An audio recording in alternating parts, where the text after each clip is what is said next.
Також команди обговорили, як повернути більше безпеки Чорному морю, нормальному судноплавству.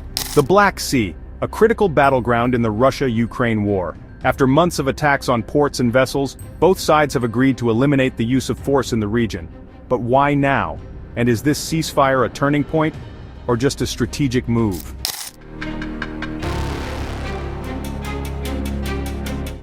For centuries, the Black Sea has been a vital economic and military asset. Since Russia's full-scale invasion in 2022, Ukraine's coastline has been under siege. Russia has blockaded Ukrainian ports, targeting grain exports crucial to the global economy. In response, Ukraine has used naval drones and missiles to challenge Russian dominance. The result? A high-stakes battle affecting world food supplies, energy markets, and military strategy.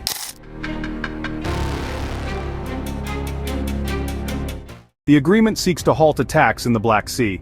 Both sides have committed to allowing safe passage for civilian and cargo ships. However, there's a catch. Russia demands sanctions relief for its agricultural exports. Ukraine, backed by its allies, is skeptical. For Kiev, lifting sanctions could weaken Western pressure on Moscow. Meanwhile, a temporary halt to energy infrastructure attacks has been agreed upon. But will it hold? I wanted to ask you about the talks in Saudi Arabia. It sounds like you made some progress on a Black Sea ceasefire. Could you update us on that? What happens now? So we've made a lot of progress on two fronts, on both sections that we call them. We call them sections, but they're much more than that. Russia, Ukraine, and also the Middle East. And we'll see what happens. We're in deep discussions with Russia and Ukraine. And I would say it's going well, but it's a situation we should have never had to even think about. Should have never happened.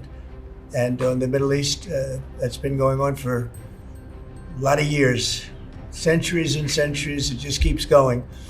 And we are making a lot of progress, so that's all I can report. But some very, very big talks are going and detailed talks are going on right now on both fronts.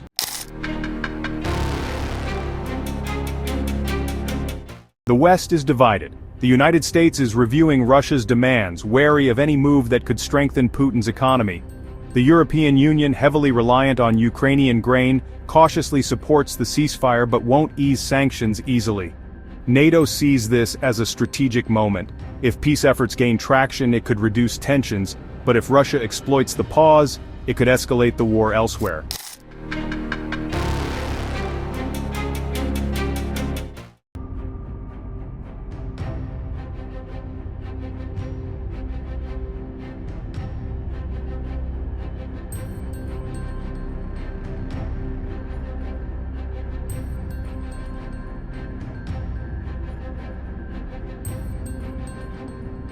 Кто будет обеспечивать чистоплотность нацистского режима в Киеве?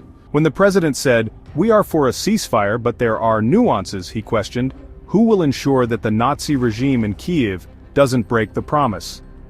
We, Russia, are also in favor of considering ways not to cause any damage to the energy infrastructure. This is not in our interests. And, as the president said, we are in favor of resuming the Black Sea Initiative in some form that is more acceptable to everyone.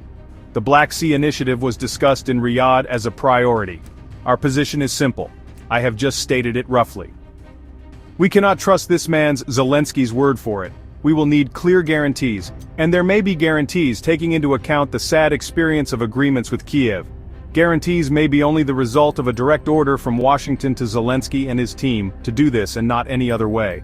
And it seems to me that our American partners have accepted this signal.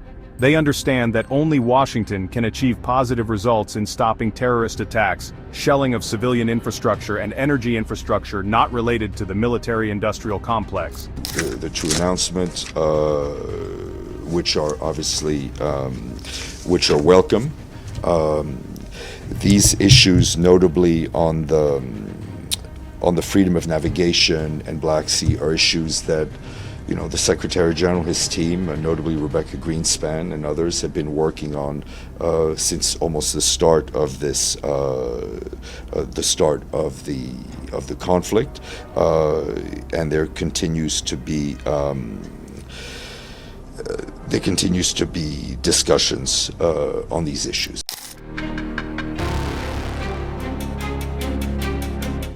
Beyond military strategy, this deal has massive economic stakes. The Black Sea is a gateway for Ukrainian and Russian grain, feeding millions worldwide. Attacks on ports have disrupted global food prices. Energy shipments through the region also impact Europe's stability.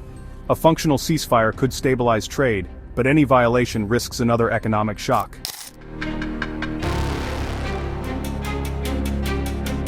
History shows Russia often uses ceasefires to regroup. Ukraine knows this and remains on high alert. While diplomacy is ongoing, military tensions haven't disappeared. If Russia gains sanctions relief without meaningful concessions, Kyiv may see the deal as a trap rather than a peace effort. Про що ми домовились, що може бути тиша на морі і вільне судноплавство, ви, в принципі, це знаєте. І окрім того, що коротко сформульовано в First of all, we agreed that there can be a maritime ceasefire and free navigation. You, in principle, know this already. In addition to what is briefly formulated in the statement, you are going to read it. We are grateful to the American side for this result. It is important that we also talked separately with the American side about infrastructure. We spent a lot of time looking at this. What is meant by this is that if there is a maritime ceasefire and free navigation, we are also talking about infrastructure. We will see how it will be implemented. We will talk about this separately with you, journalists, about the details. However, what to transport if a missile hits a grain elevator? So for example, I had such a question, as an example, and our side communicated with the American side. They believe that a maritime ceasefire and free navigation, free civil navigation, says everything and that port infrastructure. It doesn't say in the statement what happens if someone violates the agreements. I understand why, because the American side really wanted all this not to fall apart. These are the first agreements. They don't want them to fall apart. That is why they did not want to go into many details. And still, we will have to understand the answers to each of the details with you. If we see that someone violates, we believe that we then appeal to the American side through all possible channels, with the facts and evidence that the Russian side violated something.